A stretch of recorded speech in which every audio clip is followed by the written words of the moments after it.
Donald Trump pardons reality show couple who was convicted of bank fraud and tax crimes.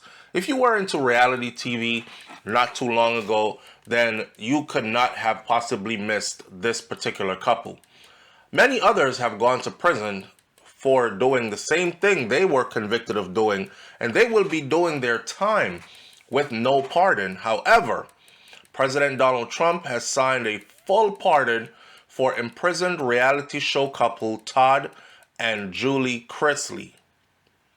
I remember Todd and Julie Chrisley when they first got convicted and they were heading into prison, and a lot of people were saying, oh my God, he's not gonna make it. Some people were like, he'll be just fine. He's going into sausage heaven or hot dog heaven or whatever you want to call it, insinuating that he was gay anyways, so he would have been happy behind bars with men. I wasn't thinking along those lines. I was more thinking along the lines of, damn, that's a lot of time that they're going to have to do. Well, they were sentenced to lengthy prison terms in 2022 for a conspiracy to defraud the banks out of more than $30 million. This is according to a White House official. In addition to the bank fraud conviction, they were also found guilty of several tax crimes, including attempting to defraud the Internal Revenue Service, the people you don't play with, called the IRS. Brave move. So in a post on X, which used to be Twitter, on Tuesday, Donald Trump's advisor, Margot Martin, posted a video of Donald Trump making a phone call to Savannah Chrisley, which is the couple's daughter, informing her of his plans to pardon her parents. It's a terrible thing, but it's a great thing because your parents are going to be free and clean, and hopefully we can do it by tomorrow, Trump said to her. I don't know them, but give them our regards, he continued.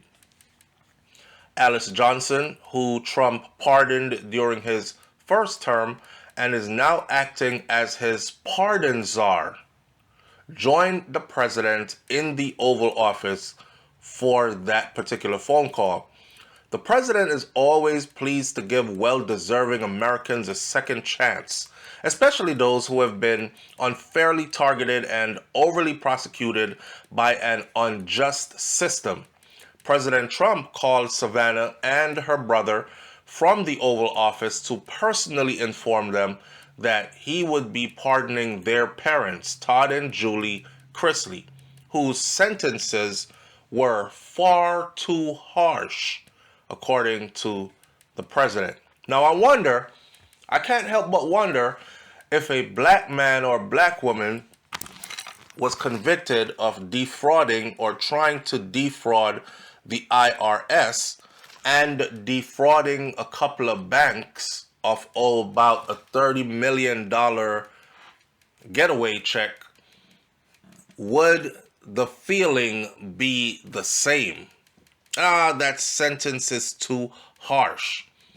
But that's what the White House spokesperson Harrison Field said in a statement. Savannah Chrisley spoke at the Republican National Convention in Milwaukee. So you see, she is attached. They are Trumpers. Her parents are Trumpers. She is a Trumper. And she spoke at the Republican National Convention in Milwaukee, Wisconsin in July. Chrisley also helped campaign for Donald Trump as part of Team Trump's Women Tour. She recently appeared on Laura Trump's Fox News program to discuss her parents' plight as well. Todd Chrisley, her father, was serving 12 years at the federal prison camp in Florida, and Julie Chrisley, her mother, was serving 7 years at the Federal Medical Center in Lexington, Kentucky.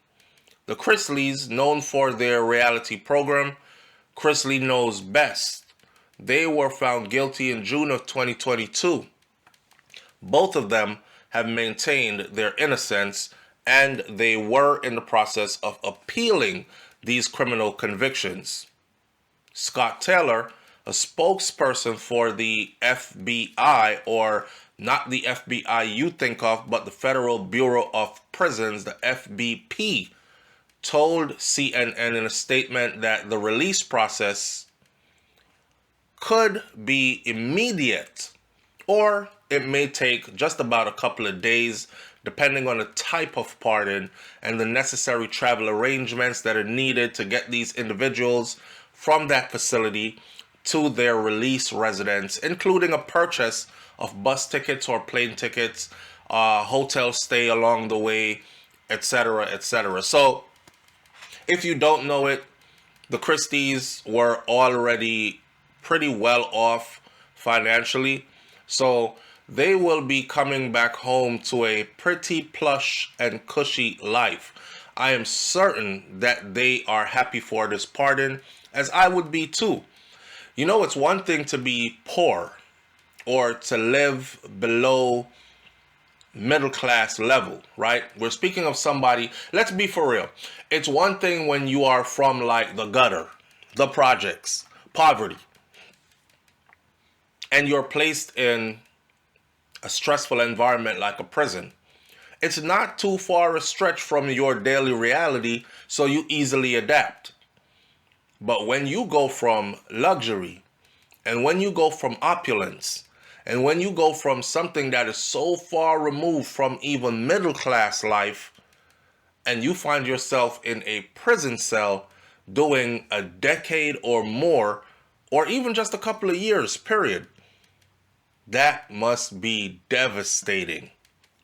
In the end, I'll say this: I don't think a black person would have gotten that pardon, because those crimes are seen as serious crimes. I've yet to see Donald Trump pardon anybody of color who has done any of this. And I think he threw the black community a bone by choosing two very popular figureheads. NBA Youngboy, who is super popular among younger people who are into hip-hop, rap genre of music, and of course GD founder Larry Hoover, who is not only just a gang founder from back in the day, he has gone on to become somewhat of an icon to many, a figurehead to others. So choosing those two strategically will get the news out, the word out, that Trump pardons black people as well. That's just my take on it. Hey, at the end of the day, I'm sure NBA Youngboy is happy that his pardon came through and he can move on with life now. And I hope he does exactly that. He is super talented, and I don't want to see him caught up in this BS anymore.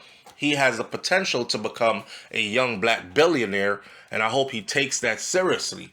If y'all remember closely, the other person of color, or black person rather, that Donald Trump pardoned was Kodak Black.